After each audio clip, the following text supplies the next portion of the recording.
This is the Blockade Pinball Podcast. I'm your host, Chris Freebus, aka Shut Your Trap. Joining me, as always, halfway across the world, is Jared Morgs. Hello. Crazy hands in Brisbane Crazy today. hands and crazy shirt. Wow, I know, you went right? with a This is full color going on there. I thought, why not? I You got look. these shirts, right? It's the carpet in an arcade. Yeah, it kind of is, really. It kind yeah. of is. Yeah, it's not kind of. It actually really is. No, I can see this in an arcade. Right? No, I got Instagram marketed, right? And I like shirts, weird shirts. I go down to this local, what I call purveyor of fine haute couture Ew. of Hawaiian shirts. Okay. You know, like the really bright patterned shirts that you get, you know. Mm-hmm. And I kind of just like it because I usually wear them to pinball tournaments where everyone else is wearing black. Okay. And it's boring and everyone looks the same, right? Yeah. So I wear these to like brighten things up. And there's a couple of other dudes that do the same thing because it's like we're all bored of just black shirts. So I go and look for these sort of shirts around, and this place, I'm not going to say their names. I'm not really happy with the quality of them. They're not going to get a free plug from me. But like they had really bright shirts of dubious quality, and I imported them from, I think it was China, because that's where the shop is. Sure. And yeah, I got them, and look, they're all right, but I think they're like 40 Australian dollars, and I can get better quality shirts locally for that price. Yeah. So it's like, but they're bright, and bright. they They're make not me look black. conspicuous. Well, that's right. I mean, there's a place for black shirts, and I know why they always get black shirts with all the pinball comps that they go to, because often these pinball comps are set up by bars and stuff like that. And if they have white shirts or anything that's not black, it shows the dirt up literally immediately when they start work. Yep. And it's just not good. So they can use them as uniforms as well as, you know, event shirts. So yeah. And I mean, black is a nice background for really vibrant art, which is a lot of the time what you get on these event shirts as well. So I can see it. But it's like boring. So I like it. It's funny because, I mean, as you're saying this, so I open up our channel page on YouTube, and for some reason, a very old video of ours is like up at the top of it. Oh, really? Which means somebody recently watched it, basically, is what I think that tells you. Yeah. And it was like, it was 9 years ago that this one was posted. Really? Yeah. And I'm looking, and I'm like, what is that shirt I'm wearing? And it was a TPA Pinball Arcade shirt for Terminator 2 release. That was on the back of the shirt, was the T2 release. And I was like, do I still have that shirt? So I just went and dug through the closet, and yeah, sure enough, it's in there. It's a little tight, but it's in there. And so then I was like, okay, so what is this video? Because the video was saying blockade pinball app Kickstarter canceled, funded. And I was like, what the heck? We never ran a Kickstarter. Like we would. And so I was like, okay, I got to watch this a little bit. So I start watching it, and it was all about when Pinball Arcade was coming out with the Stern Pinball Arcade app. And one of the titles, so they announced the app at the exact same time as they announced their Kickstarter for AC/DC. Okay, so Jared, I know this is a long time ago, but let's see if you can dig back in the memory bank. Think about what we might have talked about or thought about as they announced Stern Pinball Arcade app and a Kickstarter. Like, what do you think our take on it was? Where were we leaning? That they going both a Kickstarter for AC/DC and an app. Yes. Would it be that the AC/DC game is going to be only funded through the Kickstarter, and it's going to be exclusive to the app? That is what I was thinking. Okay. So apparently everybody had gotten confused based off of their video, because they thought, yeah, the only way the app will come into existence is if AC/DC gets funded. Oh, really? That was based off the video because they were announcing them in the same video. I had only apparently read the press Right. release where I was able to very easily determine, oh, they're coming out with a Stern Pinball Arcade app, and they're running a Kickstarter for AC/DC because I would love for that to be one of the launch titles, like that you could purchase. There was 4 titles that were going to be in the launch. I don't even remember what those 4 were. They were like, it was Ghostbusters. Trek. No, I don't think it was Ghostbusters. It was Trek. It was Frankenstein. It was Starship Troopers, and Ripley's. Those were the 4. But basically, all the Stern games that had already been in Pinball Arcade, anyhow. Yeah. Yeah. And so we were hopeful about the app. We made the wrong prediction that, oh yeah, Metallica will be coming soon for this. Because back then we were so naive about, like, we knew a bit about licensing and how it worked, but not that much. We had no idea how music licensing in pins we works, were more. We do now. We were more concerned with processing power and optimization. I was definitely concerned about that. You were going off on a tear on it. I mean, like, Jared went and did a deep dive. Yeah, I really did, because it's like, because we were convinced that because they weren't having to emulate, that they were going to be running straight off of what Stern provided, that would save processing power rather than having to do that additional step of emulating everything and then kicking through. And that's why we were convinced that, yeah, Metallica would be one of the titles, and never even thinking about, oh, they're not going to pay for that. But then... No way, man. Yeah, so the first half of the conversation was all rather positive, and, oh, this is going to be great. And then we talked about the Kickstarter and just ripped into all them a new one. What are you doing? Why are you doing a Kickstarter again? And then as we were wont to do back then, day by day breakdown of, on this day this happened, and then the following day this happened, because it was literally, I guess it had by day 3 it had only been funded $18,000 of the $108,000 they were trying to kickstart. 108 folks. After everyone was just fatigued by Kickstarters for Pinball Arcade by that point. The price that if you paid $10, you were going to get the table, and we were like, why are you not labeling this as a pre-order price? Because then people would do it. And instead it was, the wording made it so that it wasn't appealing in that manner. Anyway, it was... Yeah, they did not stick the landing. We don't need to go into how often Farsight just borked their Kickstarters and didn't do themselves any favors. But like I said, I think by day 3 it was like 18,000, and the following day the whole Kickstarter got pulled.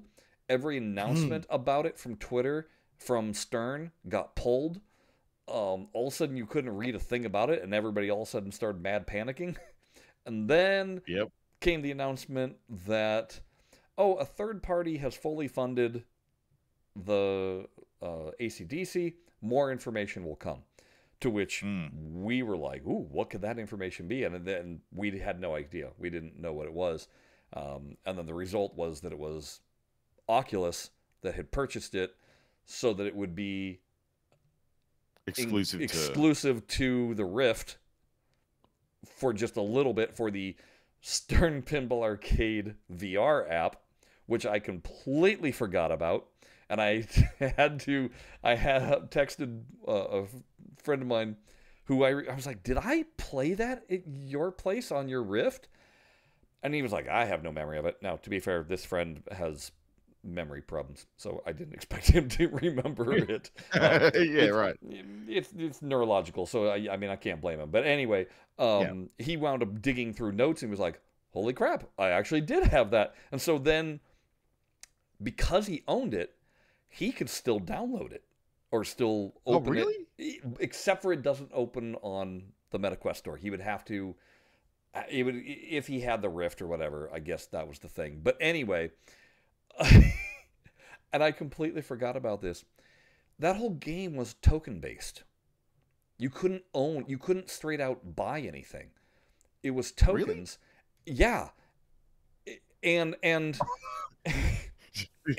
This is a look of dismay of it, shock and awe on my face here. and the VR like you could play and earn tokens, but the thing of it was as you got better on a score on any of your stuff, the tokens were harder to achieve. And Also, it was and it literally became like very obvious very quick. It was impossible to earn enough tokens to even like buy one game. Impossible. Because of the scaling of it, there was absolutely no way that you were going to be able to do it and be able to purchase any of, own any of these things. And that's not even on top of the UI that was bungled to no end. Oh, geez, it was terrible. I was going to The say, I remember massive loading up. lag in the controller. It was unplayable. And you know us. We mock people to say it was unplayable. And I do remember trying to play it going, I don't know, what the heck. Yeah, it looks pretty. I can't do this. Oh, yeah, it was just unbridled trash. Oh, and not to really. mention the thing, and I don't know if this was, I don't think this was in the flat ball version. I think this was only in the 3D. But every time you selected a table, this whole animation happened of robot arms coming down and extracting the table and sucking it up Yes. into the roof, and then it would drop down the new table, and it was literally a 30-second animation. And according to my friend, this was a requirement by Oculus because they were trying to show off, ooh, isn't the 3D cool? Really? Yes. Oh, and it did nothing. It was like, it wasn't Nothing. loading during this time. No. It was just No. animating It's just animated. because it looked cool. Ooh, Yeah. VR. Yeah. Stick a Oh. stick through the front of the screen sort of thing. That being said, if you think Jared's only new to the VR talk, oh no. Jared had lots of thoughts about VR. He was talking about Google Cardboard. He was talking about some I remember Samsung headset or whatever. It's one of those things that was kind of like interesting going like for a time capsule, going, boy, I don't remember a thing that I said. My beard was much darker too. But the fact that there were similar, like, it's definitely us. It's not like we've changed what we've. It's the it was brand. definitely yeah. The yeah. brand that is the Chris and Jared show has not changed very much Nope. at all. Nope. So Nope. sometimes it's fun, folks, to go deep dive into some of those older pods. So we don't usually say, and I'm sorry, I listened to the Lonely Island Seth Meyers podcast. They talk about all the SNL digital shorts, and they have this whole thing of saying, instead of saying comment, they go hit us in the tittus. I don't know why, but now if I want to say leave a comment, it's hit us in the tittus. Hit us in the titties. Righto. It's catchy, right? I mean, how do you not want to say It flows that? off the tongue. Right? Yeah. So here's what I would like to know in our YouTube comments, folks. If you go back and you watch any of our old episodes, can you please highlight highlight what some of the ones that you think are just like, oh my god, I remember that, or that's classic. I say this because we are approaching our 300th episode, and I would love to revisit some of these for just that purpose. All right, but I need to know what has stuck with any of you. So if there is an old episode, and if there's like a moment in it, tell us, the conversation you had at this point, so that I can go rewatch and we can laugh at ourselves in the 300. That'd be wonderful. So that would be good. Yeah, that would be really cool. Okay, new things that I don't think Jared is even aware of because I don't think I told him. Okay. All right, Jared, check this out. And hey, folks, check this out also. We're on Blue Sky, just in case you wanted to know. All right. Cool. Yeah, I mean, I was like, finally, maybe we'll switch over to, I mean, not switch over completely, but maybe I'll open an account on Blue Sky. For those of you that are like, I hate Twitter, because it's not X, it's Twitter. So there you go. It's at Blue Sky, or at blockade.bsky.social. If you want to follow us, because we have all of 11 followers right now.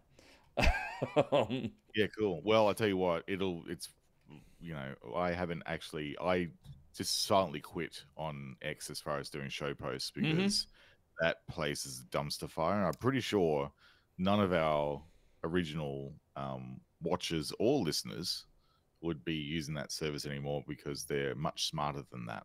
Yeah, I still unfortunately I still doom scroll on it, but also, and I'll just highlight this while we have it up there. I did an interview for another podcast called Company Move. It's all about people that have left the film industry. So if you want to hit them up and listen to that episode, it's kind of interesting for those of you that want to hear me not talk pinball and hear me just talk nothing but my film background. Or for those that didn't realize you actually had a full life in film. So yeah, I know. There's that as well. Exciting. Yeah. It's not what you think. It's not. Chris was not a movie star, but no, he was important. But that's why I wore this shirt today, because that's right. Former life. Yeah. All right. What was the other thing that I was? Oh, because your shelf inspired me. We never talk about Lego, but both of us like Lego. We do. And since I don't know, it's been out or announced for a while or whatever, and I actually got to put my hands on one. They have a new Transformers Lego, Jared. And do they? And it's Soundwave, the cassette with the cassettes player, and it comes with 2 cassettes. Yeah. that do fully transform, and they transform themselves. They transform into cool. Laserbeak and Ravage. I think it's the one's the bird, one's the cat. So okay, if these things transform, how big is Soundwave? Like you have to scale the tape with the transforming elements. Well, okay, the tapes were always mini. They were always mini cassettes. Okay. Yes. He's slightly larger than what the actual Transformer was. He's bigger than what a Walkman would have been. But when he transforms, he's the same height as Optimus. Oh, right, okay. Yeah. Yeah, Optimus over on your shelf there. Just have me look at Optimus up there. So I was like, and that was the Transformer that as a kid I desperately wanted. Oh, he was so cool. Yeah, he was very cool. Like, yeah. I have my Megatron, original G1 Megatron, that transforms into a Walther P39 pistol. Not sane for kids today, right? What it does in the later series of, like in the more modern series of Transformers, does he still do that? They transform him into either a tank or a helicopter. That's the typical. Oh, yeah, that's right. Because he's tank form now. That's right. The typical thing, that they. Because it's also weird. How do you go from a pistol to something the size of a semi truck when you transformed?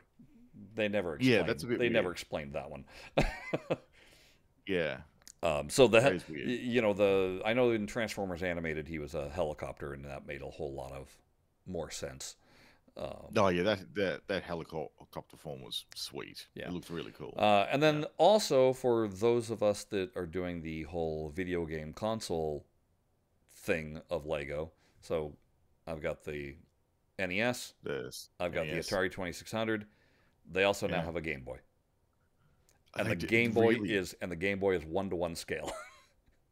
Really? Yes. Right. So they should have really. Yeah. That's really cool, with cartridges that go in the back. Oh, that's very cool. Yeah, that's very cool. That's very cool. So anyway, fun things with Lego. All right. What's it? Oh, okay, fine. Bring it over here. something that I recently built for my wife because she's a huge fan of these.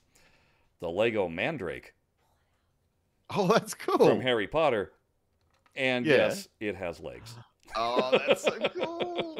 Yes. That's So, amazing. screaming not included. Yeah. Yes. Yeah. That's very cool. That's such a cool detail on that Lego. is. I love how with these sort of custom or brand related things, they're not shying away from making custom parts. Like No, that's the they're incredible doing the thing. unique parts. There's very few bespoke parts, like because that costs them money to tool. To do the molding. So they have gotten very creative with using parts that they've already done and just changing colors. That's just creating a new colorway. And But that's easy. They just put new plastic. Yeah, new plastic dye. But I am blown away by the stuff that I've built recently. Going, none of these parts are unique. It's like Yet when placed in a certain orientation, they look like a completely different form factor. Yep. I got one of those. I've recently sort of been given throughout the past couple of years the botanicals. In Lego, and they're amazing. Like I don't know how. Like apparently wildly popular because when I just went into Target the other day, there was at least 20 different plant sets that were available in there. I got this plum. It was like a plum blossom plant or something like that. Brown. It looked very twiggy. It looked quite bonsai in nature. But you put it together and it's like these are all just common bits, right? Like there's nothing special about these parts at all. But the way that they've been able to like make that, like even the pot and stuff like that these things go into, that's like it's so ornate, and there's some like gold tinged parts and stuff in there that make it really pop. It's like you're right, there's only like a small amount of change that they do to a part to make it a completely different feel in the kit. And it's really fun to see how they've gone and reused and reimagined how these things go together. Like it's very different to the 80s Lego. No, completely. Right? And they got so many different like shapes and stuff. Like 80s Lego was blocks with a few angles on it. Well, and then they made the mistake in the 90s of tons of bespoke parts, which cost them a fortune, and that was when Lego almost went under. So that's where they had to rethink and go, wait a second, maybe we can just get creative. Let's not make 50 different molds for a new kit, because that's like, make it a very expensive Lego kit. Yeah. Now it's just expensive because of licensing and highly painted minifigures. Yeah. Although I love watching how they do the minifigure printing. Like they have that's this little jig that they go in, all production line obviously, but it's like a pad printer, and they go like there's one pad, one color, and one color, and it goes along one color, color, and it's then like silk screening almost. Yeah, it is. It really is silk screening, but it's so cool to watch them actually do the printing on the figure bodies. It's so good. Same with the faces as well. They use the same technique. Yeah, really cool.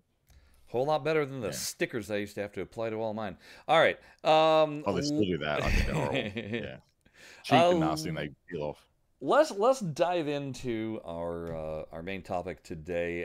We're going to talk about the Williams pack that just dropped afterwards. So if you want to stick around for that, please do. But I was playing on the At Games cab, and they had just come out with No Good Gophers.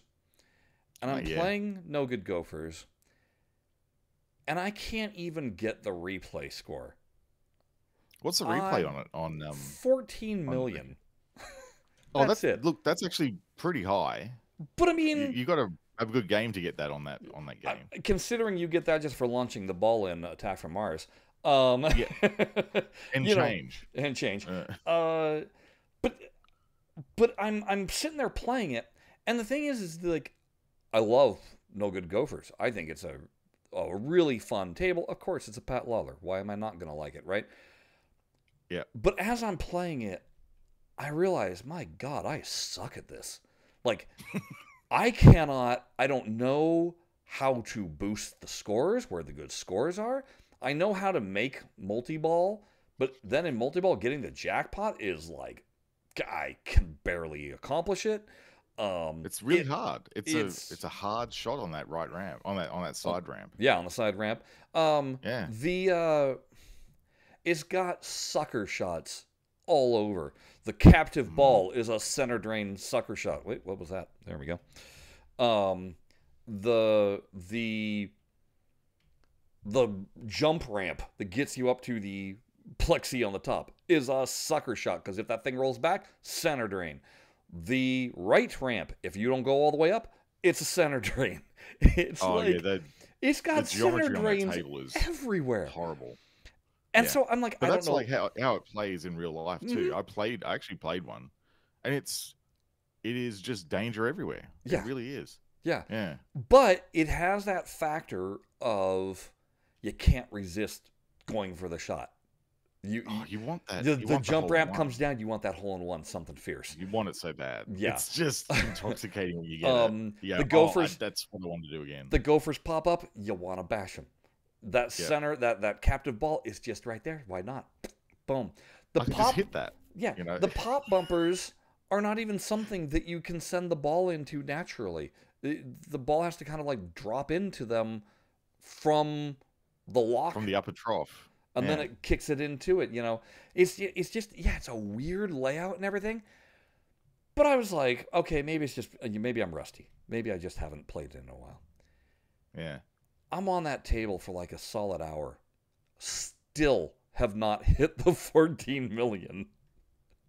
Just chopping wood and Just- bricking everywhere. I would have one really good ball thinking, oh, here we go. The very next ball, just immediate death. I'm like, my God. And Like, so, can I even pinball? Like, what is going right? on? Like, what even is pinball? Like, I should learn this thing by now. But what I'm realizing is what I'm not learning is stop going for those sucker shots. I just can't help it. I'm telling myself, don't do it, don't do it. Ah, yeah, combo. No, oh man, now I'm dead. yeah, Um, exactly. So yeah, that very much inspired me to then ask Jared, what's a table that you absolutely love playing, but just suck at? Oh, look, for me, it is, it's a Samurai's Vengeance. Whenever I play Pinball Effects flat, I load this table up because it feels like that you can actually, you can start a mode really easy. You can fight one of the other characters up the top. Yeah. And it's like, yeah, no, this is fine. I got this. And then, draining on this table is something that you experience often. Like, it is just, I don't know what it is. The outlanes are just punishing, and it's sort of, you get into a mode and you think, cool, I'll go and do that. And then you've got that whole, like, the losing your sort of aura, whatever the mechanism is, with the beautiful little cherry bottoms, Yeah. blossoms, cherry bottoms, Cherry bottoms. cherry Hmm. blossoms that just like, start burning down. Then your mode ends because essentially that's your timer. And it's like, I enjoy every bit of getting my butt kicked on it.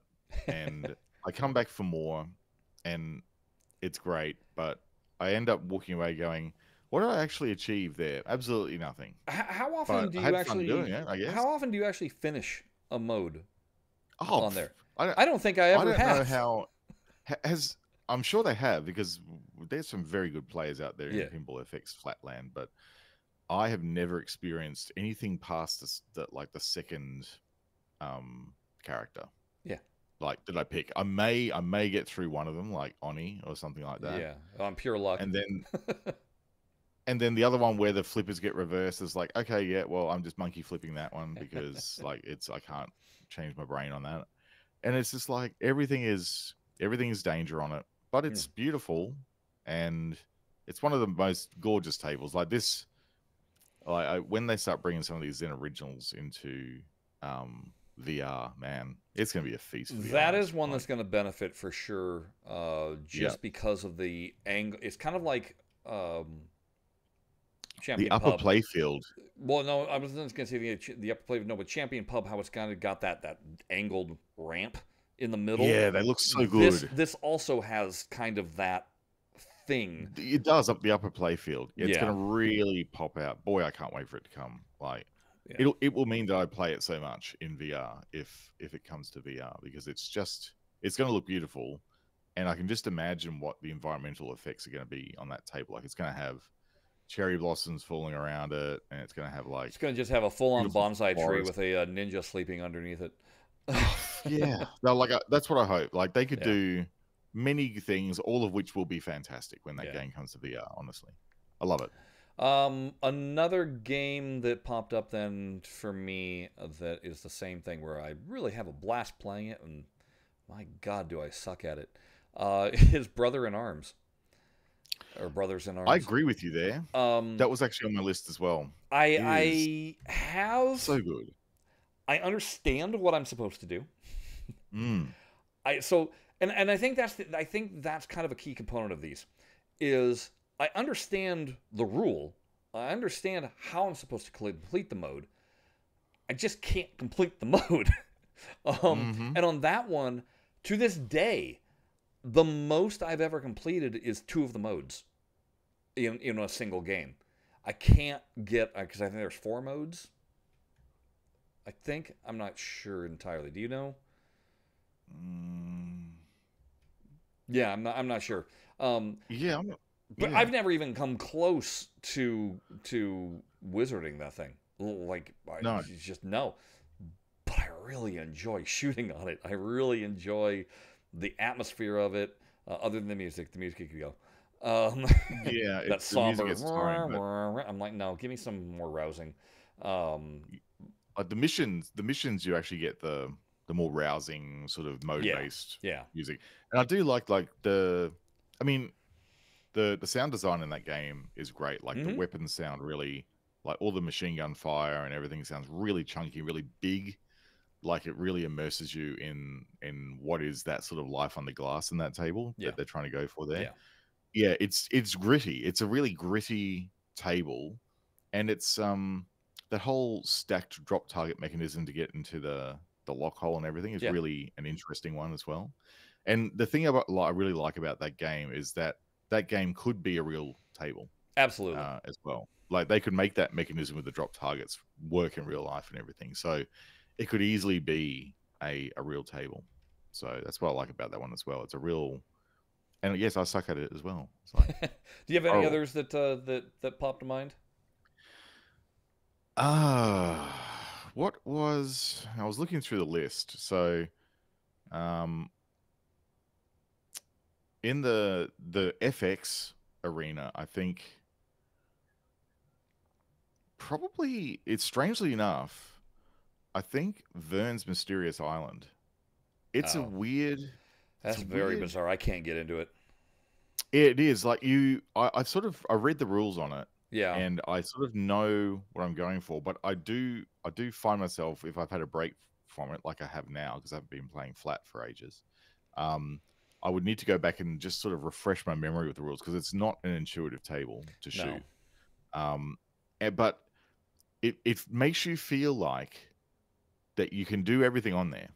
But it's another one like No Good Gophers that's really dangerous. There's so many bad feeds from that table. Like, I reckon if Zen Studios was prototyping this as a Whitewood and like to produce it, they would have to make some changes to where some feeds I don't know if it's ramps or lanes. I just know that they're really narrow, and it reminds me of, I don't know if you've played Houdini from American Pinball. I have actually. Houdini's got just some ridiculously stupid narrow shots that Same if you with, just barely miss it, you just go boing, and like your ball goes everywhere. So that's what it kind of. Yeah, a lot of those American pinball tables are very much like that. They're such tight shots everywhere. Like they're really a shooter's table. And I know Tales from the Crypt also has at least one shot that's like that. That is just like stupidly narrow. If you've ever played games like Independence Day, at the Yeah. Stern Independence Day, and the even to an extent the T3 Stern Pinball. Um, those tables have similar lanes. Like they're very narrow. They're not like your big wide open shots that you can kind of shoot from a number of different places. You got to be on this flipper and shoot at this point, otherwise you miss it. That's Sort of interesting. thing. I thought T3 was practically a reskin of T2. No way, it's No? very different. Oh. No, it's different. Yeah, it's got like three. It's got three ramps, and there's one ramp in the middle, and then there's like there's all sorts of stuff on it. Yeah, it's definitely not a reskin. Okay, it's been forever since I've touched it, but I remember when I played it, I was just like, oh, it's just T2 with a backbox game. No, it's very different. Okay. Yeah, it's actually better. It's my preferred Terminator game. Actually, okay, it's really fun. So, Yeah. as I was thinking about these, tables that I love but I suck at, it started drifting me to the opposite category because, and I'll give you my transition piece here. I really used to be a champion for Iron Man. And why? Because I understood the rules fully. I found it very challenging. I've only ever gotten to the wizard mode once. Wow. Okay. And that was, and I immediately drained the ball, and I was very mad at that. Oh yeah, it's something worse. And I realized that I'm okay at it. It's a slogfest of a table. Like, oh yeah, there's so many things you have to complete in order to get to the wizard, and you fumble once, and it's like, oh crap, back to square one kind of sensation. And so that got me thinking: are there any games that I play purely because I can go for a long time on them, but in honesty, I don't really like the table. So that was my like what got me transition thinking. It's not, I don't quite put it in that category. But Jared, I'll let you go first. Is there something that strikes that category for you? Yeah, I remember. This is one that I discovered recently. That like, yeah, I can really stay on this table for a stupid amount of time. It's Moon Knight. Like, Moon Knight to me. Once you understand it. Wow. Once you've like, it's a rule one. You got to actually understand what to shoot for, and like getting to that wizard mode, you have to be quite deliberate about the things that you do and how you complete them. But man, once you are dialed into that game, you can easily have a 45-minute session on that thing and get especially if you figure out the trick of getting into midnight. Oh yeah, that's where the massive points are. And you just run a score. You just spam that over and over and over again, and the score just goes. It's almost a one-trick pony. It is once you understand that mechanic. Really, yeah. But at first, it's brutally difficult. Like until you crack that nut. Wall. Yeah.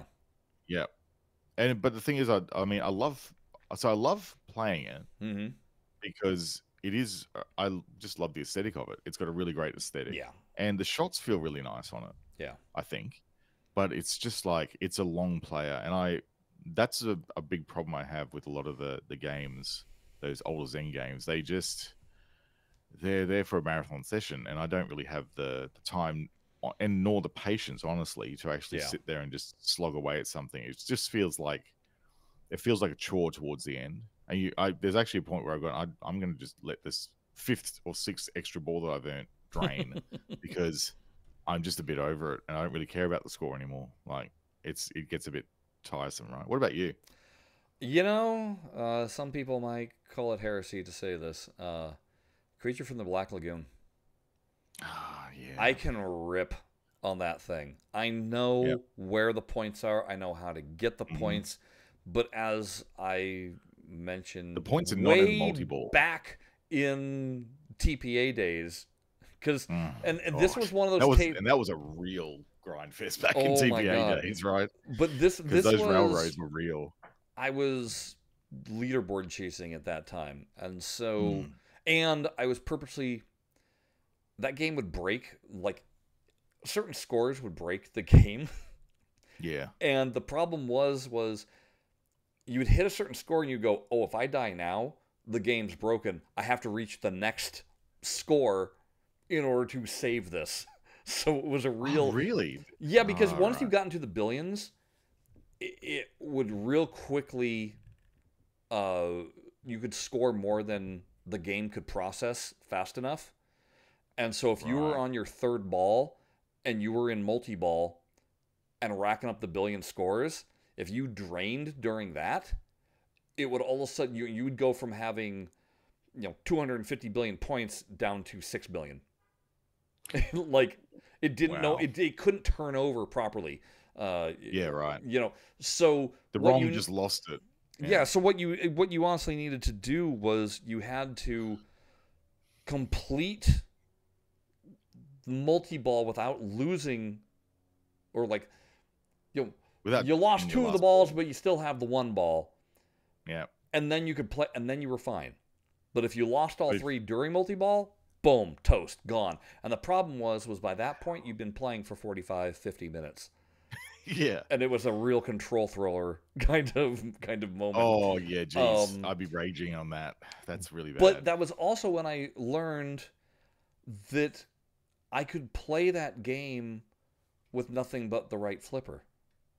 Like, like, because I would trap balls on the left flipper, and I would just be holding them, and the rest of the game was right flipper, right flipper, right flipper, doing everything with the right flipper, and that's where I was like, I'm not having fun.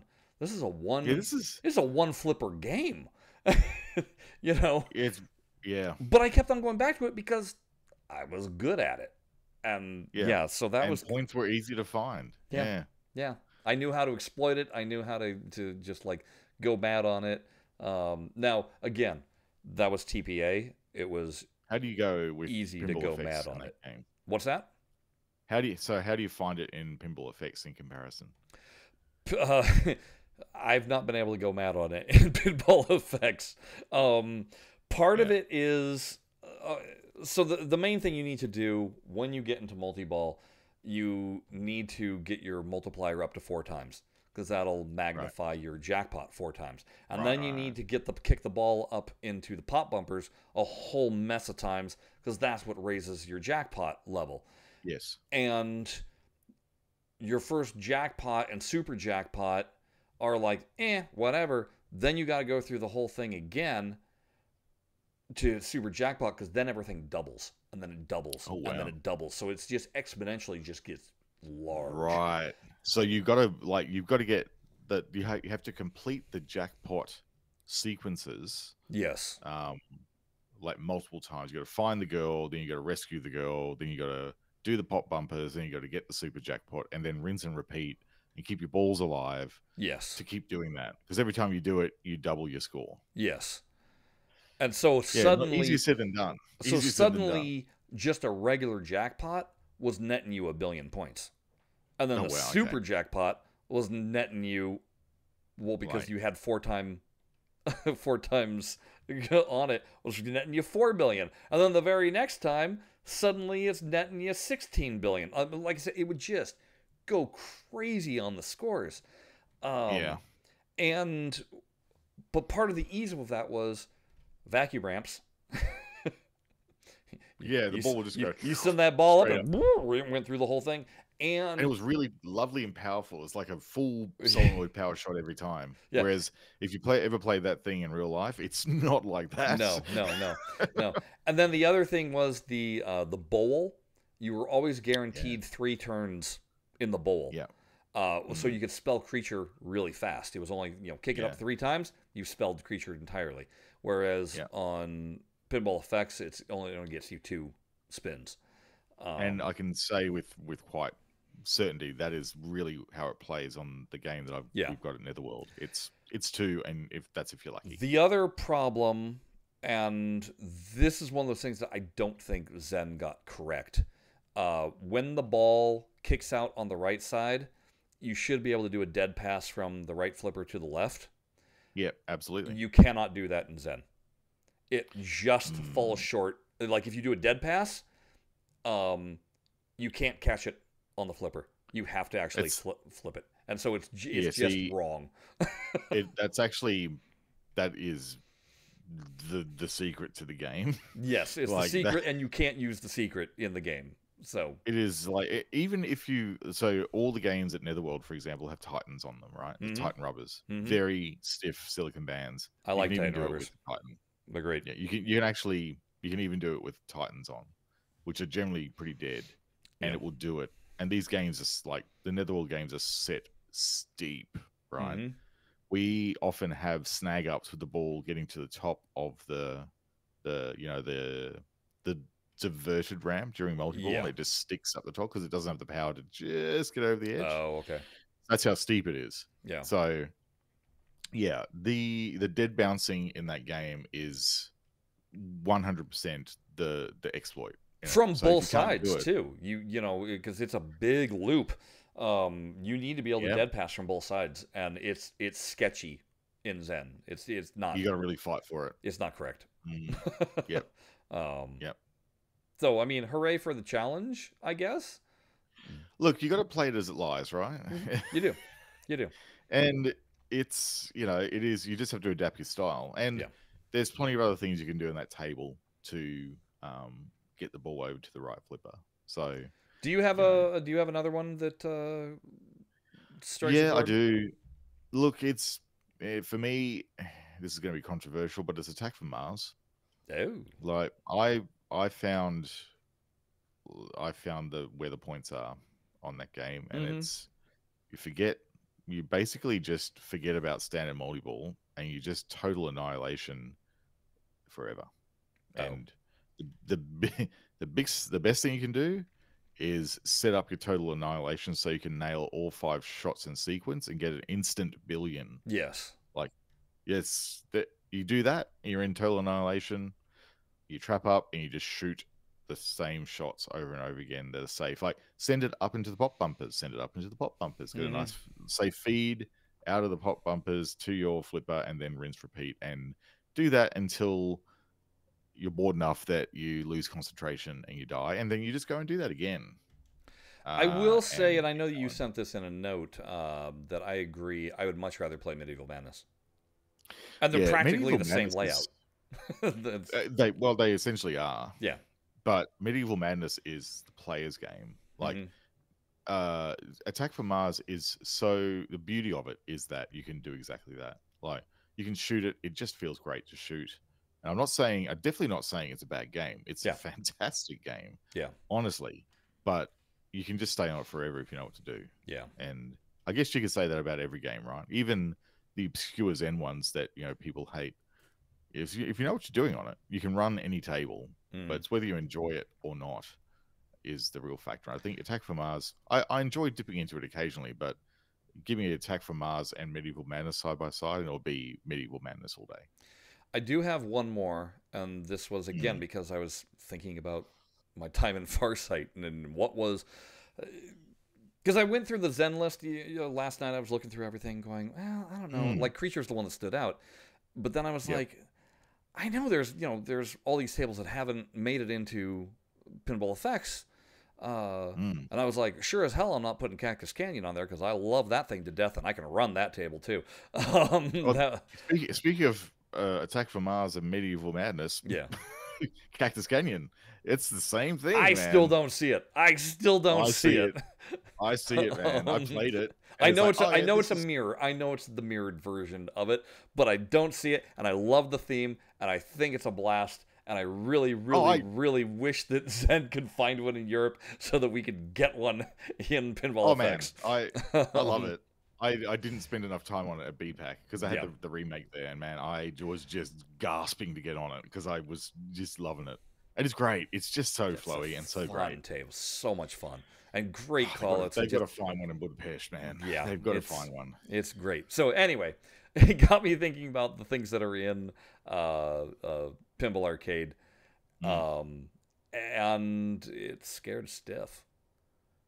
That is if you're going for a high score, because here's the thing about it, it's in a lot of ways it's a beginner's pinball machine. Absolutely, yeah. It's very straightforward. The shots aren't terribly difficult. It's very humorous, and like I said, it's very. If you're new to pinball, it's a great machine to throw somebody on and let them feel good about playing. If you're trying to go for high scores, you're gonna be on it for days and days. If you can keep the balls from and draining, days. like it is just. And oh man, that Pinball Arcade version of Scared Stiff was just a snore fest. It was. And again, just... maybe that's the problem. Maybe that's the problem right there. You know, I'm comparing a vacuum wrap thing to a machine that I haven't played it in years. I have. It's probably 10 years since I've played it.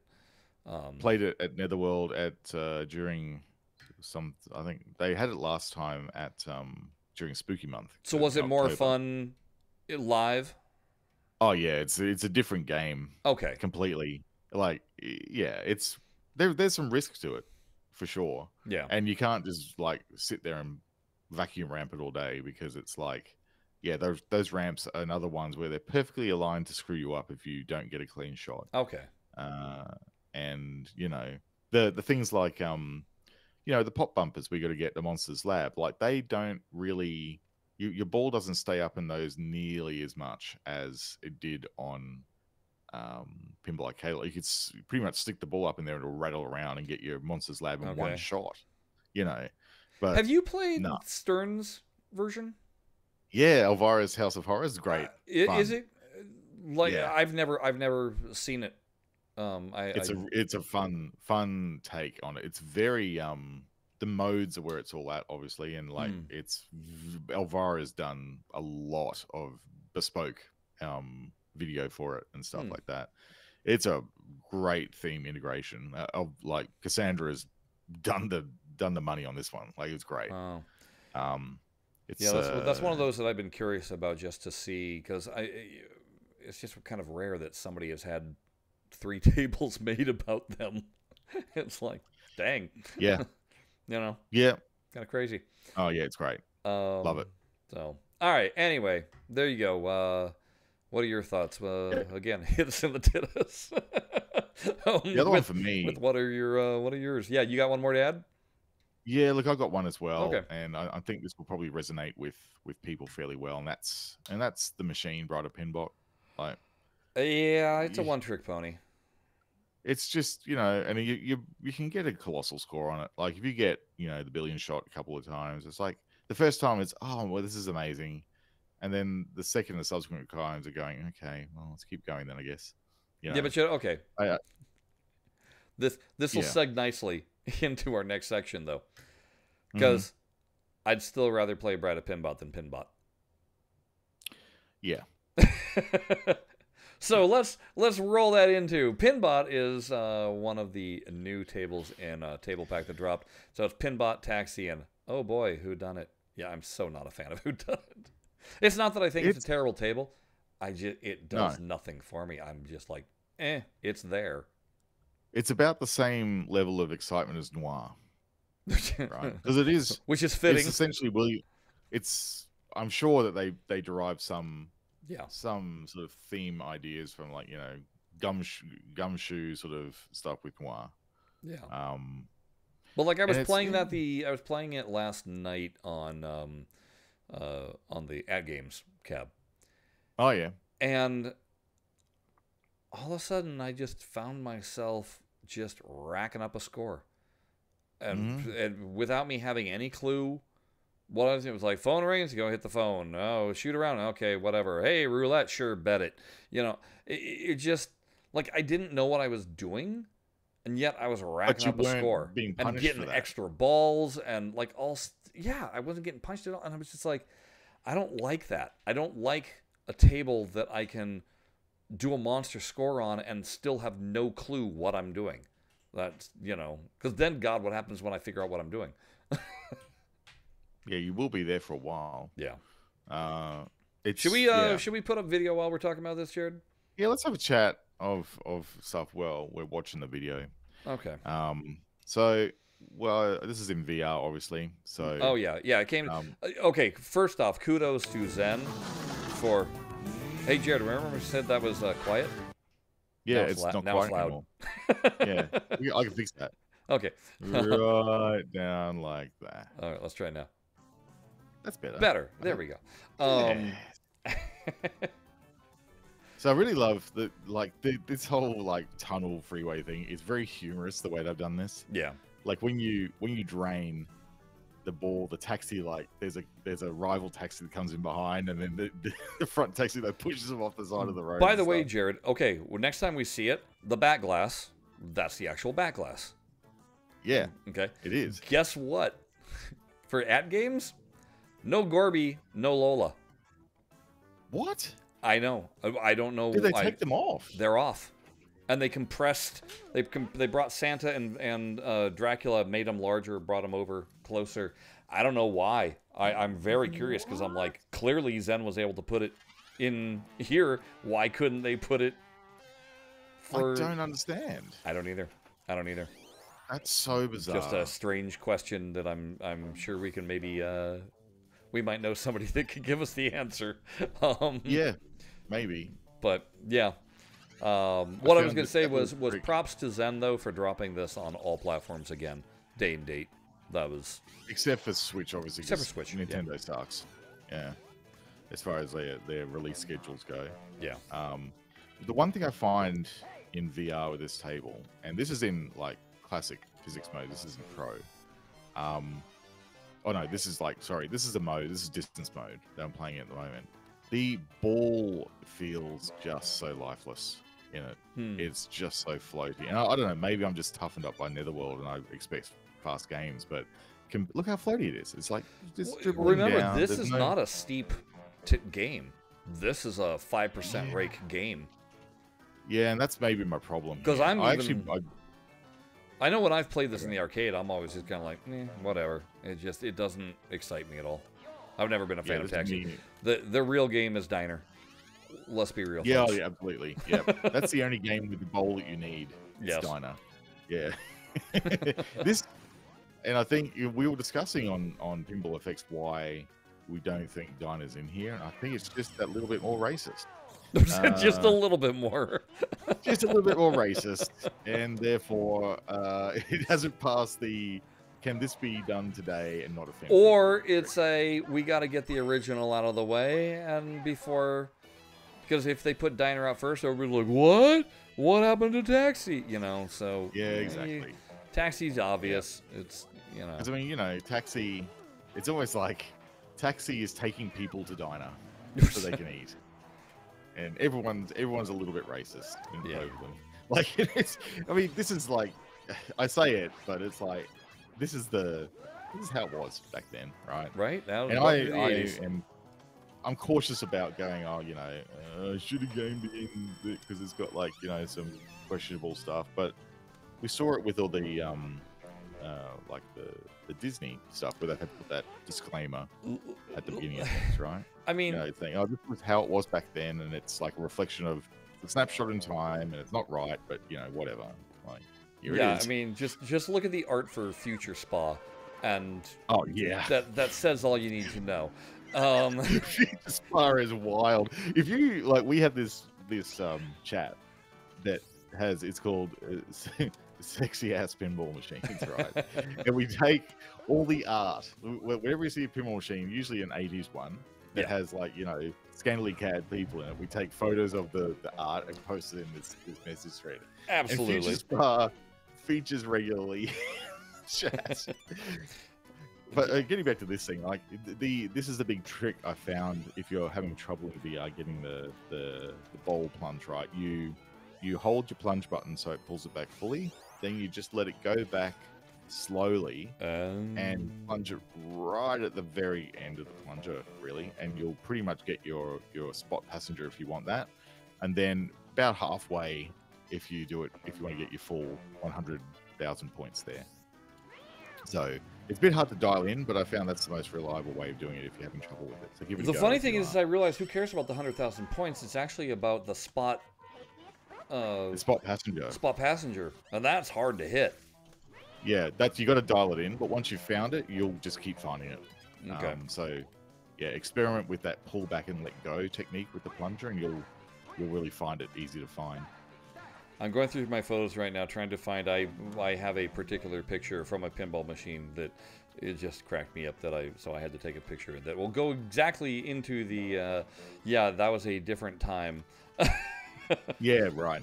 If I can find it. I mean, some of my Gottliebs are pretty weird. Like I keep saying, Force 2 has the aliens. Once you see the part of the male anatomy that they are modeled on, you can't unsee it. Okay, this is from Evel Knievel. Oh yeah, yeah. We've had Just that one in the full 60 on, as pinball. very cold in that room. Yep. Oh yeah, we've seen that particular one. Yep. On several occasions. Yep. And the thing is, it's not just this. For the record, it's not just a bunch of old dudes going, "Oh, look at all the really sexy art."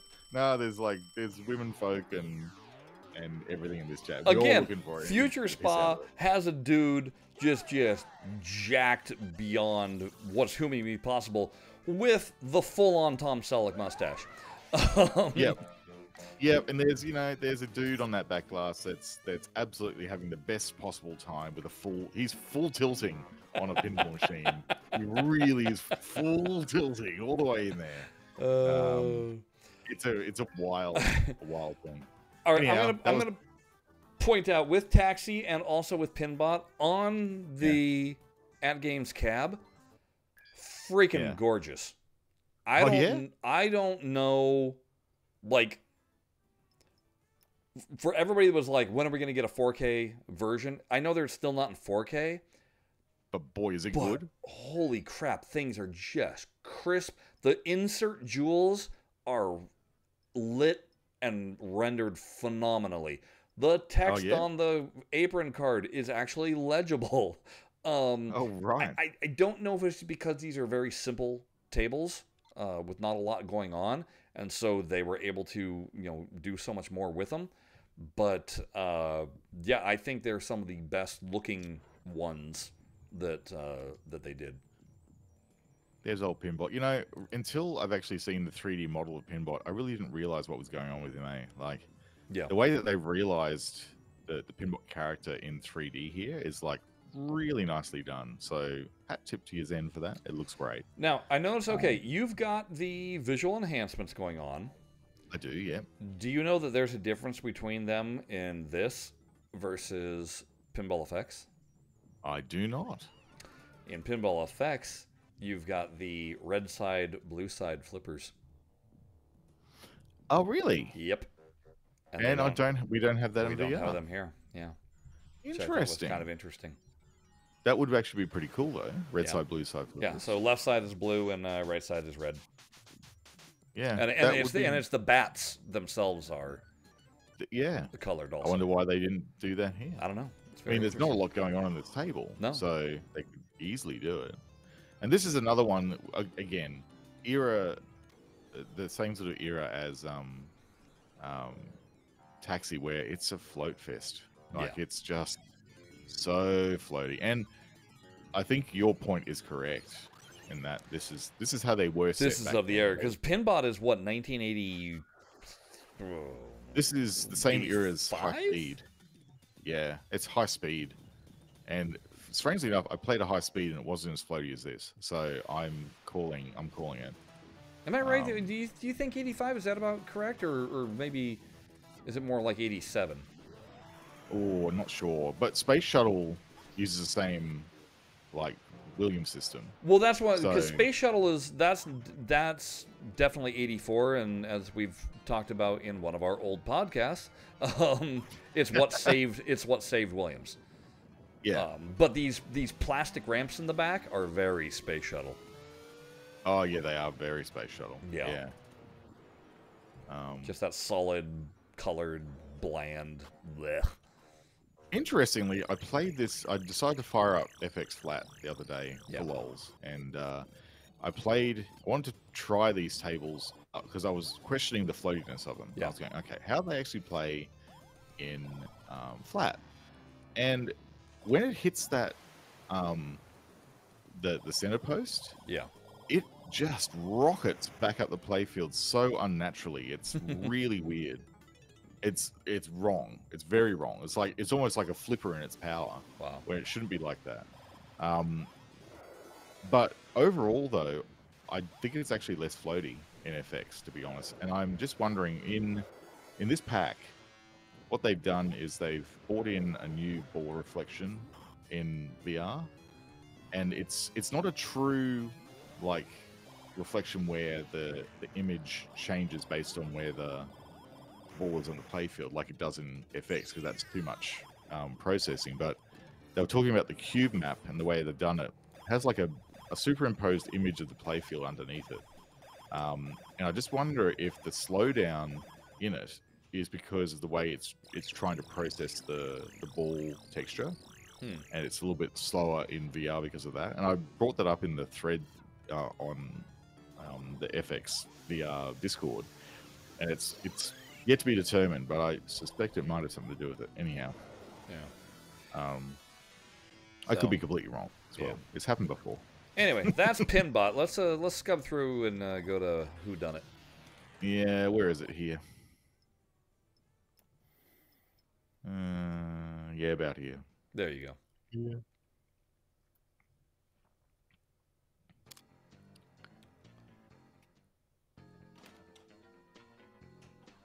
Very boring backlash. Yeah, it is quite boring. It doesn't flash lights or anything. It's just kind of. I'm trying to be clever here, and I'm trying to get the super skill shot because that's where it's at. Yeah, it's like if you at the moment, interestingly, and they're gonna have to fix this bug because it's silly. So this super skill shot, if you make it in time mode and you multiply your score, you can finish the what is it, the score, the speed mode in this game in 1 second. Oh wow. Yeah, 1 second.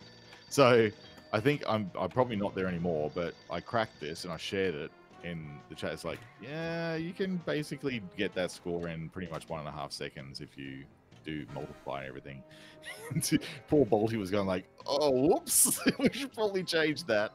So it won't be there for long, but it was just comical because I saw people going, hey, yeah, I started playing. I went, oh, what's the score? I got 1. I go, hang on, 1 second? I went, okay, how would you do that on this table on plunge? And then I realized it was a super skill shot. Jared, do you always yeah. play with the pop-up scores?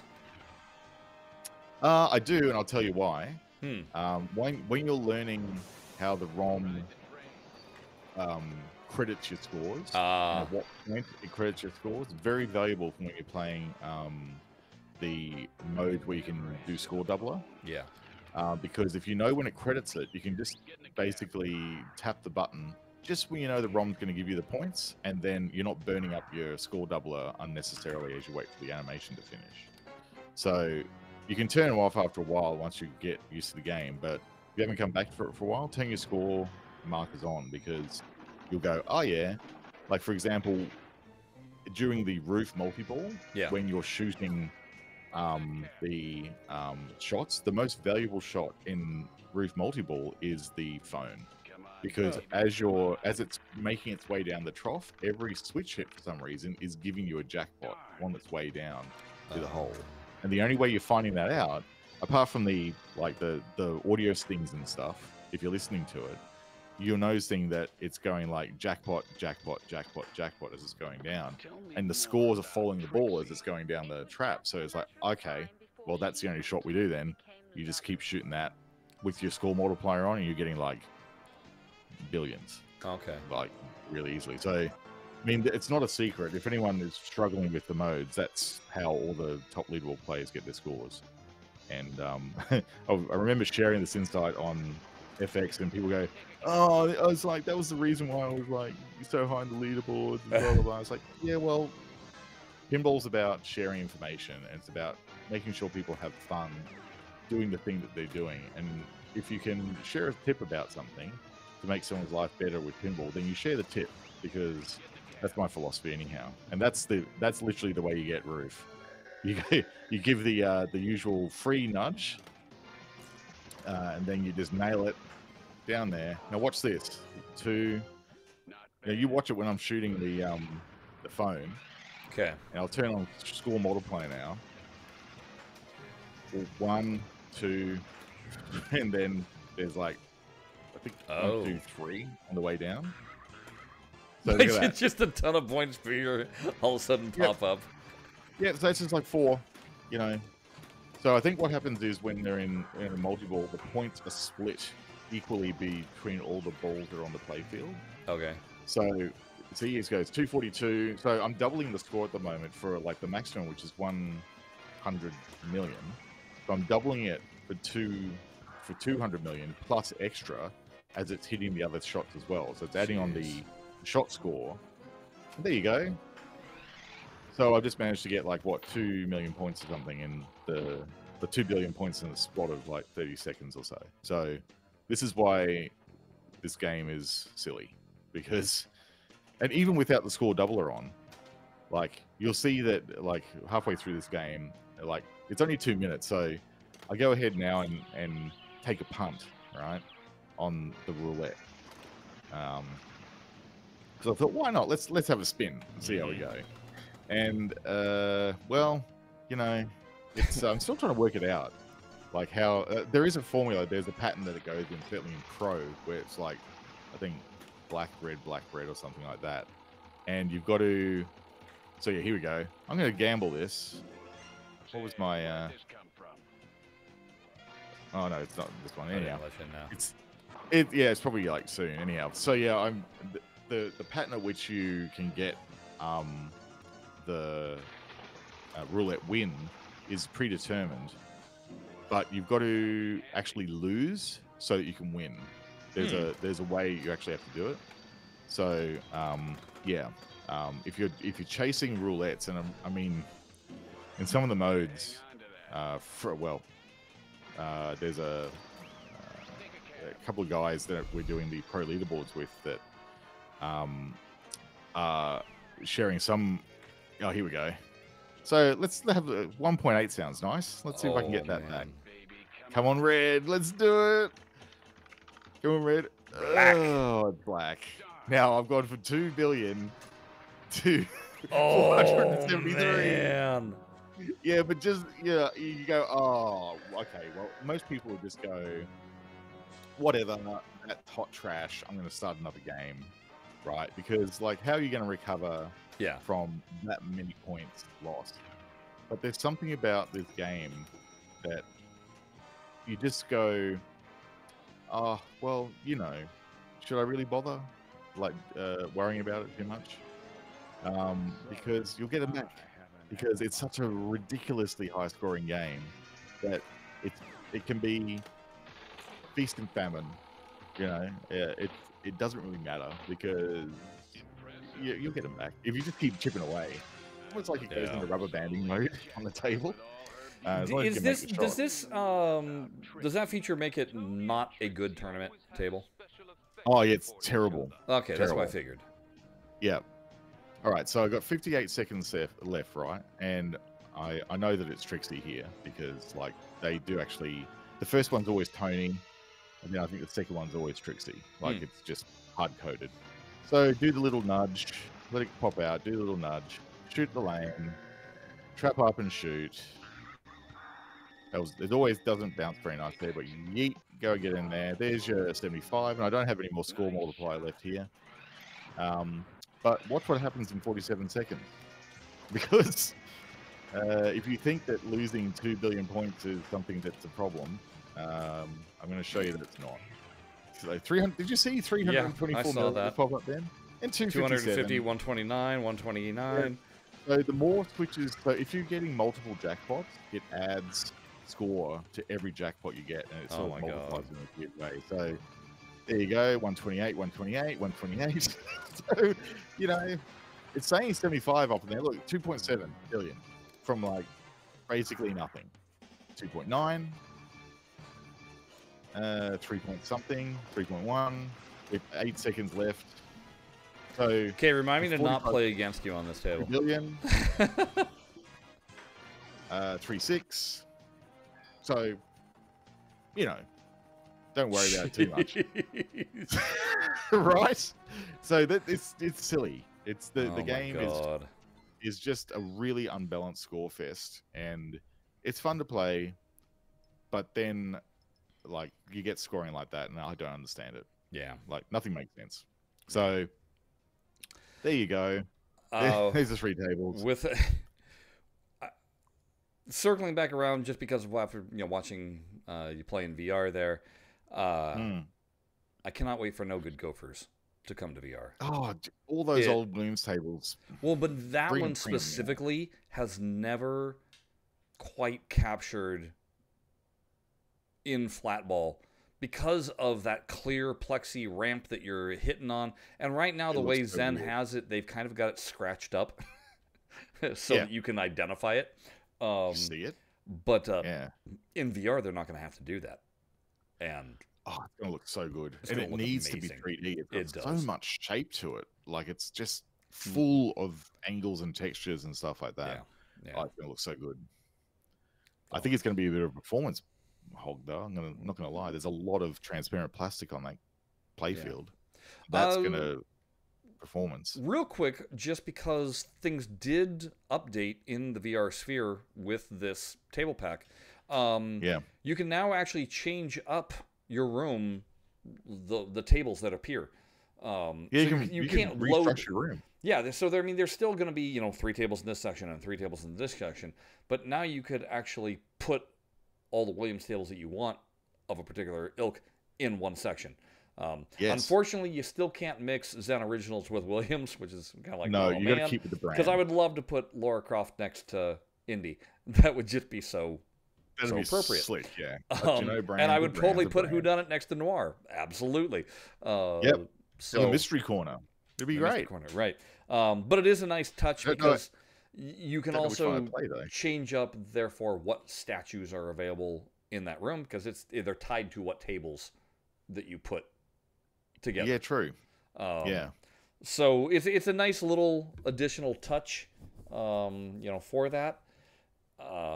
Also, speaking of the VR space, we have sent questions off to Zen because they're more of a technical variety, and we're not going to get the technical people from Zen. We're going to get Mel once again, and some of these are out of his scope. So basically, he's going to get the correct answers and be able to answer them for us all.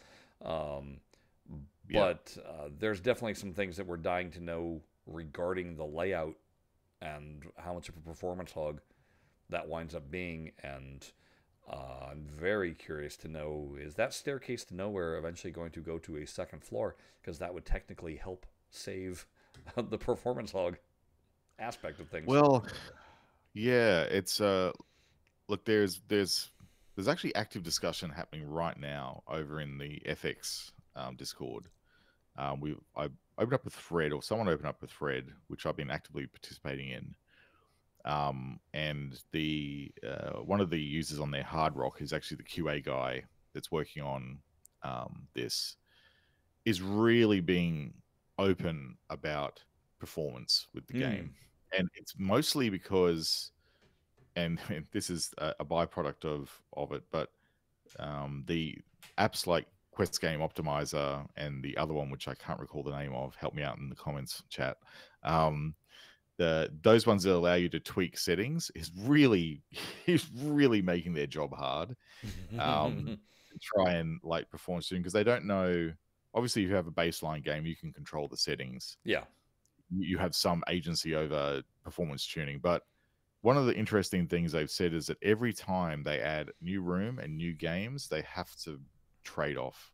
So they have to balance performance and move things around. That's where I'm curious, because obviously it's because you can turn your head in VR and you're going to see all these tables, right? Yeah. But by making the way they've, like, that first initial room, you could see multiple things, right? And that first initial Williams room, you could see a whole bunch of things. But now they've gone to smaller rooms, so that technically, once you're in that room, those are the only tables that you're seeing. So I wonder if that's the solution. I honestly think it is. And that's why I'm saying, if you open up that second floor, that's like a whole reset. You go into that second floor, and you can do lots of tiny mini rooms with not much visual distance, that would Hmm. save you on the performance hit, I would think. I don't know. That's The other one of those really technical questions that we threw out there. So for the rooms, so when they're loading the table, obviously that's done in a way that gives you the high fidelity full Yes, impact of that the one. table. But Hmm. everything else in the room goes pretty much half resolution. And there's a Yeah. technical term they use in VR. So they pretty much switch off half of the detail in the room around you. So you can still see stuff, but it's at half the detail. But what adds a performance hit to that is the things that you place in the shelves. Oh. So anything you add to the shelves or the walls, the environmental decorations you put in there, those need to be catered for, and they do have an impact on the performance. So, Hmm. so if there's like people trying to work out what the balance in Quest Game Optimizer is, and they've confirmed that the game is designed to run at 130% as a resolution setting. Okay. So if you know QGO, you'll know what that means. And it's 130% is the scale they target. And they also target 90 frames a second. So those are two constants that they're shooting for whenever they're trying to performance tune the game and trying to get it to work in a reasonable thing. They do have dynamic resolution scaling on in the build, so it will start to like scale things down as performance takes a hit. So you're going to see like it dials it down. It doesn't just go from like 130 to 90 like Mhm. that. It starts to just sort of wind it back really slowly, so it's almost imperceptible. So if you notice that things are starting to get a little bit lower resolution, you notice that like aliasing is starting to increase. That's the reason. The other really interesting thing is that people who are really trying to like they say I just want pinball in its purest, most powerful form. The way you do that is you go into an empty room with very little occlusion, so very little the things around you, with lots of space. You plonk your favorite table, one of them only, into your space in mixed reality, and you play it like that because It you don't have any load with the environment effects that you got to like half sample. You've got no other tables that you need to load in and like maintain the blinking state of them and everything. Yeah. It's just one table. You can really dial up the settings in QGO if you do that. That's what I learned with puzzling places, and yes, I actually plunked money down and bought that because I was missing it. Strangely Yeah, enough, it's I fun. was I was missing being able to just sit there and zone out. But I only play in mixed reality because the resolution is so much better. Um, because Same it's with not having That Lego game as prick well. tails. Like Yep. that game, when you're playing in mixed reality, you can just crank up the settings on that thing, and it looks PC grade. Yeah. And you can like with Quest Game Optimizer, as much as it does not surprise or delight Zen that we're all using this app. It's very interesting from like they're looking at the settings and the stuff we're doing, going, yeah, okay, and they're actually it's making them realize that there are so many different ways that people want to play VR. Some people want to be fully immersed and have that experience, and they don't care about performance at all. They just Yeah. want the game to be as it is, and they'll experience the way it is. But there are some people that, because there is no PC release of this thing, they're going, right, I want this thing. I want my headset to be screaming, and I want a PC based experience from this chipset. And Hard Rock said that it's like, rightfully so, the chipsets that we have in the mobile, like they're capable of throwing around some ridiculous specifications for what is essentially a Snapdragon based processor. Like it's phenomenal what this VR chip can actually do in the headset, but it's got to be a balancing act between performance for everyone, right? And this is where I'm finding it very interesting to see the trade-offs that they're having to make. So I Yeah. think some of that discussion is probably already happening in Discord, and it's fascinating. And if you want to do it, just go and have a look through all the pinned threads that are in the bug fix thing. It's a very interesting read, and you get more of an appreciation of just the challenges that the team is facing when they're trying to make this game run well enough for everyone, but still have a decent level of fidelity in it. They're actually pondering at the moment whether they put a default switcher in there that at least lets you go from like performance to quality, and like have that sort of preset quality toggle in there already. So all this stuff that we've been like hacking away at with QGO is making them realize, well, maybe we could actually introduce, now that we're this far into the project, like a quality control that's still very like narrow in its scope of what it changes, but we can flick a few things off, you know, and see what that does. So it's like these discussions that we're having out there are really mattering as far as like, I was going to say it's very encouraging, because it shows that they're not just, okay, we have it, now we'll just drop tables, but instead they're actively realizing the benefit from this community. And I gotta think things that happen in VR will help affect other platforms. Well, you know, VR specifically at games potentially. Well, yeah, because they are both using a mobile chipset. It's different, obviously. Like and they've had to completely, you know, rewrite. They're using basically the same system that Magic Pixel is using. You know, they had to learn the hard way that's how they had to do it. But that's how they got to do it. You know. All right. Well, hey, that was. Oh yeah, go. The other interesting thing, really quick thought, is that X-Arcade have released the price of the haptics kit. I have not seen that. Give it to me. It is, I think, and please correct me if I'm wrong, chat, I think it's $150. Nah, that's expensive. I'm okay with that. I'm even thinking about that with the Aussie tax, right? Like the 150. That's a lot. They've like lot. Put. I thought that it would be 120 max. Look, there's a lot in that kit. It is. Like, I know. When you look at the parts, but I'm like, that's literally half the cost of the deck. Half the cost of the deck, is it? Yeah. Well, it's $299 for the deck, isn't it? Yeah. Yeah. Interesting. So that's interesting. Yeah. Are they taking pre-orders now? Not just yet. Right. They're just waiting, I think, for something else to happen. I forget what it is, but they're still waiting to accept pre-orders. I think it was going to be really soon though, like the next couple of weeks. I mean, I hate to say it's inevitable that like I'm gonna have to suck it up, but yeah, ouch. It's one of those times when you go, okay, that's a lot, but also I guess it's fair. Like I understand it, and especially with the tariffing prices and everything else like that, I'm sure that's factored into it. So, but yeah, it's very much like that. I forget where the thread is. It's so many threads. Thankfully, people are actually using threads now, which is making things a lot easier. But there's an area in there somewhere. Okay. Maybe someone can point it out in the chat that shows it. But I think it's up on their website actually, X-Arcade at the moment. I think it's not a secret link. Okay. It's just that people find it and post it. So well, maybe by the time we do our next show, we'll have more information about that, and we can dive into that.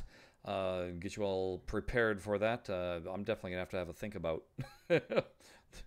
about what goes into that price for sure. That's the show that we have for you today. So we appreciate you all tuning in and following along with us. We do it because we love talking about this stuff, and we're just glad that you're out there that are willing to listen to us blab on about it. That's it for this week, though. Next time, as usual, we don't quite know what we're going to be talking about, but it's guaranteed to be something that Jared enjoys. Stuff and things. All right, folks, until then, bye-bye. See you later.